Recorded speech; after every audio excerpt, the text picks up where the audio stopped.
Fala galera do meu canal, tudo bem com vocês? É Evelyn Cardoso que vos fala. No vídeo de hoje eu vou falar um pouquinho, sobre a minha experiência de como é que é ser mãe. Esse aqui é um vídeo diferente porque eu tô aqui na praça, então eu tô meio que pensativa aqui, que eu tô vendo meu filho brincar na pracinha e lembrando, de quando ele era pequenininho ainda, das dificuldades que eu passei com ele. Eu vou compartilhar aqui com vocês também um pouquinho da minha história, da história que eu tracei com meu filho, para chegar onde eu tô. Óbvio que eu não tô ainda aonde eu desejo estar, mas a gente tenta traçar as metas, para alcançar os objetivos, e eu sei que a cada esforço que eu faço, eu tô mais próximo do meu objetivo de alcançar meu sonho, minhas realizações. E é isso, gente. Já me segue lá no Instagram, Evelyn Cardoso Oficial. Eu vou esperar vocês por lá. Eu tô assim mais calminha porque eu tô com vergonha, que tem muita gente aqui na pracinha, então vão desculpando, que realmente tem muita gente me olhando e daí eu tô fazendo o vídeo aqui, eu tô assim meio tímida, sabe? Mas é assim, gente. Eu sempre tive muito medo, de ser mãe, porque pra quem não sabe, não viu ainda no vídeo aqui no meu canal, eu sofri abuso sexual, então eu meio que sempre tive uma trava assim em relação a relacionamentos, principalmente com relação a ter filho, a ter relacionamento com as pessoas fixas, assim, uma coisa mais séria. Sempre que as pessoas, geralmente esses caras chegavam comigo e falavam que eles já... Tipo assim, eles agiam e já queriam transar, sabe? Eu simplesmente já me saía e não queria mais. E demorou bastante tempo pra mim conseguir ficar com uma pessoa, assim, que realmente confiasse, que podia me entregar, vamos dizer assim. E aí eu consegui me entregar. Pra quem acompanhou o vídeo sabe também que é a primeira vez a minha primeira vez também não foi... A minha primeira vez foi um estrupo também, Assim, eu digo primeira vez porque tem a questão do estrupo em si, lá atrás, quando eu era criança e tal, mas aí depois de grande, já em 2013, foi que eu fui fazer a minha primeira vez e aí acabou que foi um estrupo, enfim. E aí eu meio que não considero essa minha primeira vez, sabe? Eu considero minha primeira vez com o pai do meu filho. E aí foi que eu me entreguei, e aí com o tempo foi que a gente começou a planejar, tentar se decidir se a gente queria uma vida, uma família junto e tal. E aí foi que a gente resolveu que a gente ia construir uma família junto e mesmo com as dificuldades, que a gente sabia que ia ter que encontrar, porque minha família odiava ele. A gente sabia que assumir, uma criança, assim, na condição que a gente estava, a gente não era formado, a gente não tinha estrutura nenhuma para isso, mas a gente se amava muito. E aí foi que a gente decidiu ter um filho. Só que, óbvio, que como toda mãe, todo relacionamento, quando a gente fica planejando, falar é uma coisa, mas quando acontece é outra. E eu lembro que quando eu fiquei grávida, foi assim, tipo, meu Deus, e agora? Um choque, Pra vocês terem noção, a família dele inteira sabia da gravidez desde o começo. Eu não tive coragem de contar pra minha mãe, não contei pra ninguém da minha família.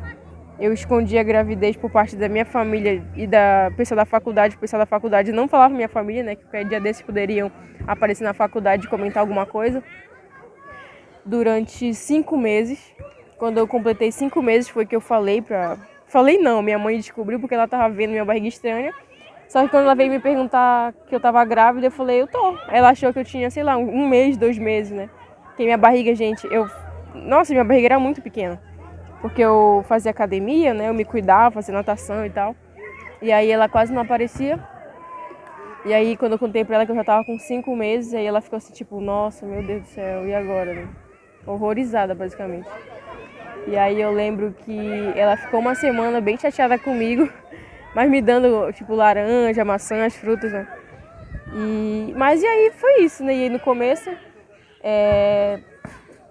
ser mãe, assim, é como eu falei, Tipo, sempre tive muito medo de ser mãe, e ainda mais se nascesse uma menina, assim, eu tinha muito medo de que acontecesse com ela a mesma coisa que aconteceu comigo. Não que com os homens não aconteçam, mas que a gente sabe que com os meninos a taxa é menor, a incidência é menor, e tem todo um cuidado diferenciado com os meninos, que é diferente de cuidando de uma menina e tal. Acho que vou falar um pouco agora sobre a maternidade no início, assim, que o parto em si, o meu parto foi um parto, assim, eu digo que tranquilo. A minha bolsa estourou, era umas 5 e pouco da manhã, e eu tive meu filho 8h30 da manhã, então foi bem rápido. Eu acredito, assim, que pelo fato de eu fazer exercício físico influenciou bastante. E também quando eu tive ele, a posição que eu quis ficar foi de 4. Eu não quis ficar na posição normal, tradicional de parto, né? Porque,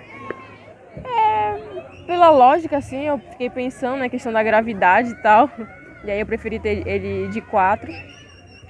Só que o que doeu mais em mim, gente, não foi nem o parto em si, sabe? Foi a enfermeira lá ter aplicado anestesia para me fazer a minha costura, né? Para fechar lá os pontos. Cara, foi pior a sensação dela costurar ali do que a sensação de eu ter tido o Adriel praticamente, sabe? Porque, tipo, eu ter o Adriel foi uma dor assim, foi muito rápido, sabe? Só que, cara, ela me costurando ali, nossa, meu Deus do céu. Foi uma dor assim, nossa, não sei nem explicar. Óbvio que a dor de parto, né? Aquelas contrações iniciais ali, que como tu sente, como se os ossos estivessem saindo do lugar e ele meio que afastando ali para poder a cabeça da criança encaixar na pelve e tal. Doeu bastante, óbvio. Até que as contrações ficaram mais lentas, né? Um pouco mais passado e tal. E doeu muito, mas, cara, nossa, mano. Imagina a pessoa te fazer uma costura sem a anestesia pegar direito, sabe? E aí depois que o Adriel nasceu, a dica que eu dou pra você que tá assistindo esse vídeo aqui, né? Não sei se você já é mãe ou se tá pensando em ter filho ainda, né? Mas é que em questão de enxoval, tem coisas assim que é muito desnecessária, sabe? Que a gente como mãe às vezes quer pro nosso filho, acha que vai usar, mas não vai usar. Então, tipo assim, a cadeirinha pra comer. A criança recém-nascida ainda, não tem necessidade de você comprar uma cadeirinha pra ela. Não agora. Então, invista bastante em fralda, produto de higiene pro bebê. Tipo... Como é que chama? Tipo fralda, o lenço umedecido, shampoozinho, aquele shampoozinho que é pro corpo todo, esse tipo de coisa, sabe? Porque tem tanta coisa que a gente compra que é desnecessária. Fraldas de pano também é bem importante para quando tu quiser desmamar ele, né? Desmamar não. Quando tu quiser começar, né? Depois com o tempo, lógico, né? Tirar ele da fralda, tu pode tirar naquela fralda descartável para começar a adaptar ele para uma fralda de pano e tal. E depois, né, que ele fica grandinho, agora meu filho, por exemplo, tem 4 anos, assim, mas tipo assim, com 1 ano tu já pode começar a tentar deixar ele fazer, assim, algumas coisinhas, sabe? Começar a fazer só, tipo... Nessa fase de recém-nascido é bom deixar ele explorar mesmo os lugares, olhando, óbvio, né? Tipo, sempre bem cuidado, assim, com ele e tal. Deixar ele tocar as texturas, ver a grama, a areia, tecido, né, barulhos diferentes, estimular ele desse jeito. Depois que ele completar assim 1 aninho já de idade, pode começar a dar bloquinhos para ele. Quando estiver lá pelos seus 2, até os 4, 5 anos dele, pode começar a colocar ele para ver o alfabeto, as letrinhas, os animais, para ele saber as cores também. Tudo conforme a idade da criança, sabe? Então, mas eu acho assim que cuidar de menino parece que... Pelas pessoas que já comentou, né, e falaram as coisas, eu acho que cuidar de menino é bem mais fácil do que cuidar de menina, eu acho. Pelo menos é a minha opinião, né? Porque eu sei que, assim, cuidar de menina, por exemplo, eu já percebi que as meninas, geralmente, elas têm um brincar diferente, sabe? Elas brincam mais cuidadosas, elas são mais delicadas, sabe? E os meninos são muito brutos, sabe? Eles são muito afobados, eles fazem as coisas assim tudo, sabe, rápido, querem as coisas, são muito elétricos, eles têm muito mais energia, até para na amamentação, eles querem sempre mais mamar, sabe, que eles querem mais o peito ali para tomar o leite, sabe? E parece que eles não estão satisfeitos, a menina não. Eu nunca tive, né, filha menina, mas eu tenho vontade de ter outro filho, mas só pelo fato, assim, de eu ver as pessoas comentando, ter experiências de... A minha mãe, por exemplo, ela tinha a filha dela, ela teve a gente e tal. E eu lembro assim, sabe, da gente brincando direitinho, sentadinha, quietinha nas coisas e tal. E, cara, o Adriel, ele não sabe. Assim, eu tento ensinar, sabe, dele brincar de um jeitinho quietinho, arrumadinho. E aí eu tento colocar as coisinhas, ele até consegue agora, tipo, organizar os brinquedos dele em filinha pra brincar. Mas, cara, ele é muito assim, sabe, disperso, ele se distrai muito rápido com as coisas. Ele gosta de brincar de coisas assim pra destruir, sabe? E aí, pra completar, ainda tem ainda a questão dessa pressão que as pessoas fazem, sabe? Tipo assim, óbvio que tem, né? Feminino e masculino e tal. Isso é inevitável, né? Porque isso daí a gente já nasce. Opa! É DNA, né? Tipo, é mulher e homem, óbvio. Só que, por exemplo, eu gosto de ensinar o Adriel, sabe? A ter cuidado com as coisas, assim. Eu tenho muito cuidado com o Adriel em relação a, tipo, eu trazer pessoas para minha casa. Eu não gosto de trazer qualquer pessoa para minha casa, eu não gosto de expor ele a certas situações, porque eu sei que isso influencia a mentalidade dele, isso influencia a convivência que ele vai ter, isso influencia o caráter que ele vai criar, porque querendo ou não, a nossa personalidade ela é formada pelas pessoas que estão ao nosso redor. Então, dependendo de quem está ao redor do teu filho, né? Então a tua criação vai ser com base naquilo. Então se tu tá fazendo a tua parte, mas o pai da criança não tá fazendo, não tem como. Ou então se tu, teu marido e mais alguém na casa, teu filho vai ser a junção daquelas pessoas que estão ali naquele meio, sabe? Então eu gosto muito de preservar isso, eu cuido muito para que as coisas tentem, óbvio que a gente tenta ser perfeito, né? Tenta ser uma mãe boa e tal, mas a gente não dá para ser, não dá para ser sempre, mas a gente tenta. Então, quanto menos problema, menos estresse, menos problemática tiver na vida dos nossos filhos, melhor. E aí tem toda uma psicologia que envolve isso, tem todo um estudo, e eu não vou me detalhar isso, né? Porque eu sou da área da educação física, a gente estuda muita psicologia nessa área, mas eu não vou me detalhar isso. Mas eu acho assim que eu, por exemplo, eu gosto de deixar o Adriel, eu compro fruta pra ele, tipo, essas frutinhas de brinquedo, sabe? Panelinha, frutinha, pra ele começar a fazer as coisinhas, tipo, pra não colocar na cabeça dele que é só a mulher que tem que fazer comida, que é só a mulher que cuida da casa. Não gosto disso, até porque eu preservo muito, sabe, essa questão de a mulher, ela não é só dona daquela casa, ela não tá morando sozinha ali, sabe? Eu não quero que meu filho seja vamos dizer assim, né, um macho escroto, de ser um machista, assim, a um extremo, sabe? Então, esse negócio de deixar só... quando eu tô em casa, assim, às vezes eu pego a vassoura, às vezes olha, hoje, por exemplo, eu tava varrendo a casa e ele pegou e simplesmente passou o pano, isso porque ele estava olhando já, né? Ele viu meu primo também que mora comigo, ele viu meu primo limpando a casa com um rodo que tem lá, que ele é um rodo tipo como se fosse um paninho assim na ponta, e começou a passar o pano, sabe? E jogando detergente no chão, eu fiquei tipo, nossa gente, cara, como ele já sabe disso, sabe? E é isso, a gente tenta o máximo possível, né? Ser bom e tal. Óbvio que nem sempre vai dar, porque a gente cria filho, né? Para viver as frustrações da vida, para conhecer, para conviver com as coisas, situações, e a gente não vai estar sempre protegendo eles. Só que eu digo assim que às vezes as coisas acontecem com os filhos porque os pais se separam e aí eles não têm, eles acabam meio que ficando distraídos, né, por conta do relacionamento que eles estão ali terminando, e aí a mãe começa a sair ou o pai começa a sair. E aí começa a largar assim, não largar de mão, mas é tipo assim, como se o olhar já não fosse mais aquele mesmo para a criança, sabe?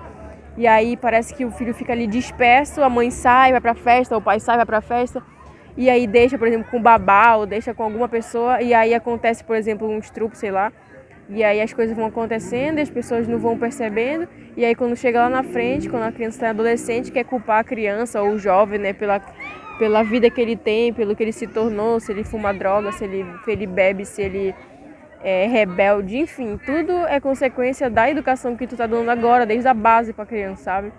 Cada detalhe, Cada ida... Nossa, gente, eu preservo muito também no Adriel, assim... Ele tem as coisas, óbvio, né? A gente compra brinquedos, essas coisas, mas eu gosto muito disso aqui, sabe? De lazer, de deixar ele ver a natureza, os mínimos detalhes. A gente, quando anda assim na rua, eu pego assim uma flor, dou na mão dele e eu falo assim, nossa, tipo... Cara, se vocês verem meu Instagram, meus stories, eu vejo muito assim, tipo, eu colocando, nossa... Ele vê as coisas, quando ele admira, ele fala, uau, que incrível! A gente tava na época do Natal agora, ele via qualquer luzinha e ele, nossa, não sei o que. Quando ele tá com fome, assim, uma vez a gente tava lá em São José, lá perto do Cobra-Sol ali, aí ele viu coisa de hambúrguer, ele tava com fome, né? Aí ele falou assim, nossa! Não, ele falou, não, uau! É o hot dog, tipo, morrendo de fome que tava falando, sabe? Então, são coisas assim, são detalhes que ele percebe e que eu admiro muito, sabe? O garotinho assim, crescendo, meu filho tá crescendo, meu Deus. E assim, gente, a gente tem que ensinar nossos filhos a verem o mundo de uma outra forma, porque querendo ou não, a sociedade hoje ela tá muito tóxica. A gente acaba imitando padrões que existem. E óbvio que a gente nunca vai fugir desses padrões, mas tem que ser pelo menos, tu tem que tentar cuidar e criar o teu filho conforme os teus preceitos, as tuas crenças, né, os teus valores. Porque se tu for criar o teu filho de qualquer jeito e não der atenção para ele, porque assim às vezes a gente dá atenção para a criança só quando ela tá pequena, quando ela tá bebezinha e depois quer que ela se vire e começa a não ligar, não cuidar muito bem do que ela tá assistindo. Tipo o Adriel. O Adriel eu comecei a desinstalar o YouTube porque ele anda assistindo uns vídeos assim muito aleatórios, sabe? De coisas assim que não são legais. E eu acabo vendo que ele tá, tipo, querendo ficar meio que violento, sabe? E aí eu pego e desinstalo o YouTube pra ele não assistir essas coisas. Eu deixo ele só na Netflix mesmo, naquele de pra criança, né? Seleciono pra ele pra criança e tal. Não deu certo também com o YouTube Kids, porque tem muitos vídeos de criança lá em inglês e tem umas coisas que apareceram pra ele nesse YouTube Kids que eu também não gostei, então eu já desinstalei, só que ele é muito esperto, gente. Ele pegou e simplesmente baixou, abria o Play Store, ia em qualquer jogo que tivesse um vídeo, e aí como o vídeo tinha que ser assistido no YouTube, ele já era meio que era redirecionado pro YouTube, então ele abria lá e depois ficava fuçando. Eu tive que desinstalar, não, só desativar, né? Tive que desativar o YouTube e o Play Store também por conta disso. E aí agora só o que resta é o Google Chrome, mas eu tô quase desinstalando o Google Chrome também, porque ele consegue também ver vídeo por lá, mas né, fazer o quê? A gente não vai conseguir prender nossos filhos a vida toda no nosso mundinho, né? Só que a gente tenta ensinar ao máximo, né? Pelo menos essa fase, assim, de até os 7, 6 anos dele, que é o período assim que a personalidade dele está sendo criada, forjada. Então tentar expor ele ao menos possível de coisas que tu não possa ter controle, sabe? E é isso, gente. Eu agradeço, né, pelo vídeo de hoje. Eu agradeço vocês estarem aqui comigo até agora. Eu quis contar um pouquinho, né, da minha vida, minha experiência com meu filho e tal. Eu sei que talvez o vídeo não tenha ficado assim do jeito que eu queria, mas é porque realmente, gente, eu tô com muita vergonha, tem muita gente aqui na praça. E é isso, espero que vocês tenham gostado. Já se inscreve aqui no canal, compartilha com essas mamães de primeira viagem. E se vocês quiserem mais vídeos como esse, só mandar lá no direct no meu Instagram ou deixar aqui nos comentários se vocês gostaram, se vocês curtiram. E falar nisso, me segue no Instagram, @EvelynCardosoOficial, para mais vídeos, mais informações. Fiquem comigo e não me abandonem. Vou mostrar um pouquinho aqui do vídeo aqui, da pracinha onde eu tô agora, pra vocês verem. Já tá de noite já. Essa aqui é a pracinha onde a gente tá agora. Agora já tá um pouquinho de noite, cheguei aqui, era umas 4 e pouco da tarde. E aí ele ficou brincando aqui, ele adora ficar brincando. Aí eu deixo ele brincar, eu fico só de olho nele. E aí fica a aguinha dele aqui do lado, só esperando ele. Um beijo, gente. Espero que vocês tenham gostado. E fiquem com Deus. Bom, agora a gente tá indo embora da pracinha, né, Adriel? Que linda que tá a pracinha. Olha aqui pra mamãe, dá um oi. Oi, eu tô fazendo ama. É o vídeo do canal. Olha, Dá um tchau. olha isso. Manda um beijo. Você gostou de brincar na pracinha? Eu gostei. Isso é do WhatsApp, tia. Foi? Foi, isso é do WhatsApp. Fala, dá tchau pra galera então. Tchau, galera. Galera. Tchau.